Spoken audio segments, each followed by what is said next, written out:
Whether you know it or not, your destiny is in your hands. How you use your time to achieve that destiny is also in your hands. Feeling good and feeling joyful and feeling happy is in our hands. It's in your hands to feel good. It is in my hands to feel good. So it's important we understand how do we get there. So this video, I'm going to talk about few steps you can take on a daily basis to turn up your feel good factor. It's so important that we feel good because our mental and emotional health depends on it. The decisions we make when we don't feel good are always going to create more of bad feeling, bad attitude, bad reaction. So it's important that we feel good. Step number 1, always remember you have the responsibility to feel good. The choice is yours. So even if you feel bad, you have the responsibility to turn up the spiritual temperature of feel good. So second, you need to have a plan to feel good.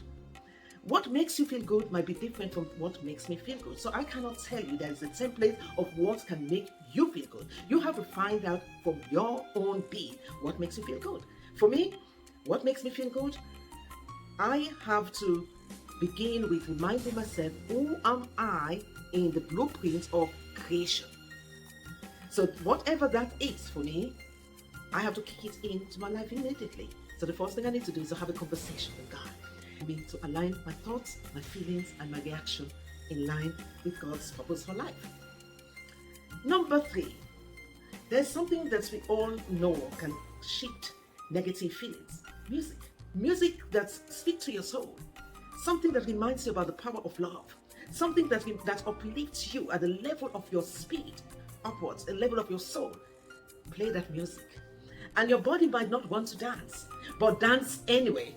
Your mouth will not want to speak that music. Sing it anyway. Your toes may not want to wiggle to enjoy that music. Wiggle your toes anyway. Just do it. You know why? Because by the time you dance, by the time you finish dancing, something miraculously happens. It's like you've defeated all of the forces that was trying to hold you down. Number 4, and this is so important, check what is inside this little box we call the mind. Just check what is in there. There are thoughts that are lingering inside ourselves that are negative in nature. They are thoughts of putting other people down, complaining about other people, explaining how bad they are. They're not good thoughts of appreciating people. They're normally thoughts of bad things that have happened in this world, to us or to others. Check what is in there. Because when you check and find these thoughts, you've got to work with them. You've got to turn them around. It is not for us to put other people down. We all have this temptation. This is a battlefield for us to cleanse our negative thoughts. It is for us to appreciate everyone. This is what the sages tell us. As you do unto others, you do it unto yourself. So when I begin to think bad thoughts about others, when I figure out that I have quite a lot of this going on in my mind, I'm going to pick all of them and put them in the presence of God and start praying with them and for them. Why? If I'm thinking bad about somebody who has done something bad to me, I'm going to pray that God help me to love that person.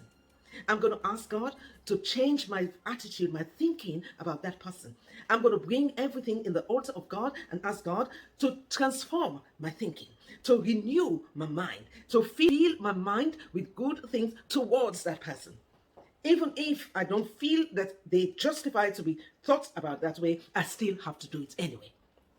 What am I doing here? I'm going against what is inside my head. That is trying to tell me someone does not deserve to be loved.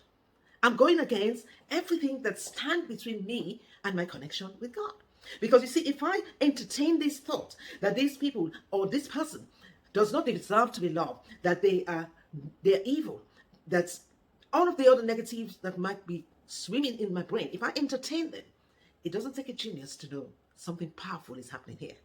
As I'm pressing down on this person by my negative thoughts that I'm entertaining about them, I am going down with them. You see, there is a spiritual law which says, as you do it unto others, you do it unto yourself. It is impossible for your spiritual temperature to turn on to feel good whilst you're putting other people down. Because if you are putting other people down, you have to go down with them. You cannot put people down and not go down with them. So your feel good factor will only turn up when you put people up. That's why you have to pray for them. Because putting them down, you have to go down with them. Why? Here's the secret. We are one soul. As you do it unto the soul, you do it unto yourself. You cannot criticize others, putting them down, not asking for them to be healed or for them to have good attitude and be up. It's impossible. You've got to go down with them. Here's the great thing about feeling good factor. When you put them up, when you pray for them, when you ask for them, when you ask for everything that has gone wrong to be corrected and for you to love them, you and them are coming up. So there is the hidden secret there again, which says, love covers all transgression. And that's because your joy and my joy depends on loving others. As long as I don't love others, I put them down, I will never feel good. I will never be in a state of joy. I will always be in a state of worry, anxiety, sadness, frustration, and anxiousness. That's not least. How can we turn that emotional temperature up to feel good? Dress up and show up.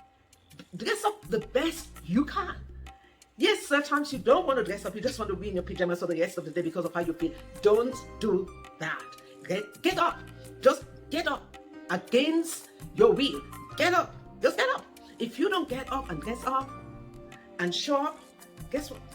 You're going to be down. And it's going to be impossible for you to take all these negative thoughts that are swimming in your head. Play the music. Get up. Find something to do. You know what? There are so many things we could be doing good. So many things we could be doing to uplift this world. Go find one or two of them and just do it. We are not short of work in this world. The more we see negative, the more good we have to do. So you see how it works? The more negative news you hear, the more you can do good to lift others up. So be the agents that can do good always by lifting others up. And I've told you how you can do it. Pray for every one of them. Think good thoughts. And even when you don't want to, just force yourself to do it. Pray for them.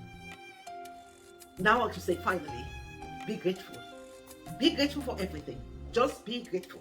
It doesn't really matter what happens, just be grateful. There's always something you could be grateful for.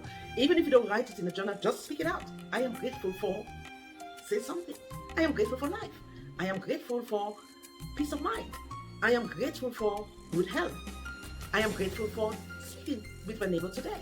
I am grateful for God's provision. You see, some people will say, well, it's okay for you. You can say that, but I don't have all these things that you have. Big mistake. Very big mistake. This is the biggest mistake we make in our lives. I wrote a book once when I discovered the power of gratitude. I was broke at the time. I had nothing because I had gone through this situation with my divorce and my money was all tied in buildings and I cannot have the cash out immediately. And guess what? I remembered how I was told to be grateful.